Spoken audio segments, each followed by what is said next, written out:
Can more plant-based options help you optimize your nutrition? Since we were little, we've been told to eat our veggies without necessarily contemplating the why.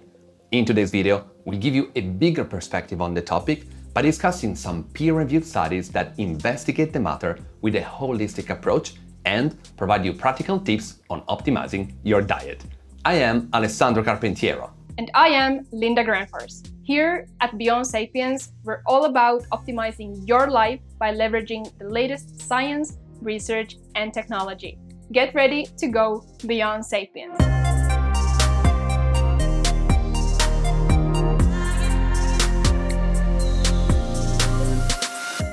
Why plant-based options? For us as vegans, well, that's all we eat. But what works for us is a sum of many variables that do not necessarily work for everyone. We all need to find the best solutions for ourselves by recognizing what our mind and body needs. So we do not argue for or against any specific diets in this video. What we want to do is to bring holistic awareness of nutrition research and bring science-based tips on how to optimize your nutrition for sustainable performance. Before we jump to the discussion, let me give you some context on the research we'll analyze. The first study took 3 optimized diets, a German national guidelines-based diet, which basically is a healthy omnivorous diet, a vegan diet, and a Mediterranean diet. It then analyzed them from a One Health perspective.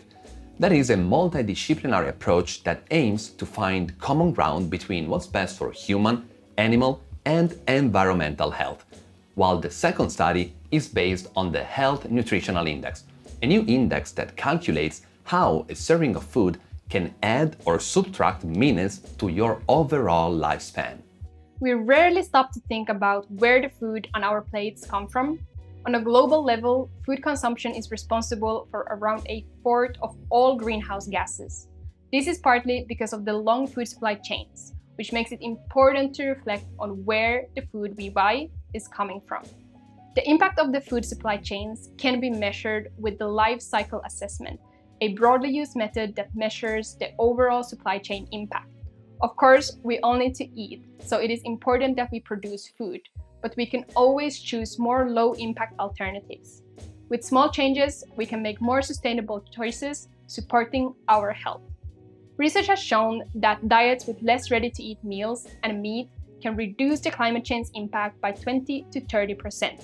Fully plant-based whole grain diets, on the other hand, can reduce the impact by 50%. Additionally, switching only 10% of daily meat consumption to plant-based whole food options could decrease your dietary carbon footprint by 1/3.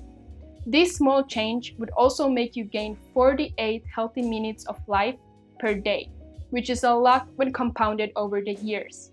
These changes are not only positive for the environment, but also for your health and the animals.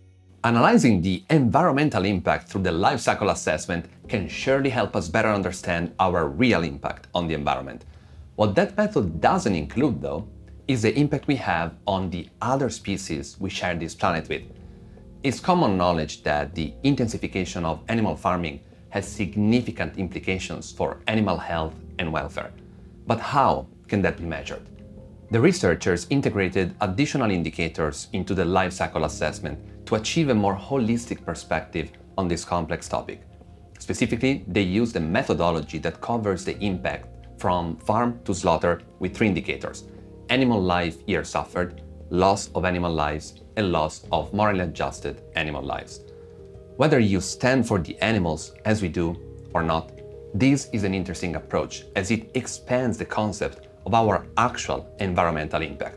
The results reveal that besides meat, consuming honey, fish, and seafood has the most significant impact on animal welfare because of the high number of animals involved. Besides supporting animal welfare, reducing the consumption of meat and ready-to-eat meals in favor of more plant-based options lowers the risk of many diseases. In fact, the high nutrient density of legumes, vegetables, and whole grains promotes better health and through that, better performance. This is because nutrient-dense foods are rich in vitamins, minerals, and other nutrients. Simultaneously, they include significantly less saturated fats, added sugars, and sodium. Eating more plant-based options also has positive effects on mental health. For example, a study with 8,600 participants showed that eating at least 470 grams of fruits and vegetables daily correlated with over 10% lower stress levels. When you start thinking deeper about what is on your plate and its impact on the environment as a whole, you might feel overwhelmed, and that's totally normal, as it's a highly complex topic with a lot of variables to consider, without even mentioning the cultural influences and our own sets of beliefs. What matters though is to take the first few steps towards more sustainable performance. And you can do that by adopting these two main takeaways we took from the research. The first step is to decrease your consumption of food with the most damaging health and environmental impacts, such as highly processed meat, beef and shrimp, followed by pork, lamb and greenhouse-grown vegetables. While the second step is to increase your consumption of the most nutritionally beneficial foods, such as field-grown fruits and vegetables, legumes, nuts, and low environmental impact seafood. We hope this video gave you some new awareness and perspective. If you need help with optimizing your nutrition, you can always book a free consultation call with us from the description, and we will be happy to help. And if you want to continuously expand your knowledge and go beyond Sapiens, then well, make sure to subscribe to the channel to get our science-based weekly videos. Thanks for watching, and we'll see you next week.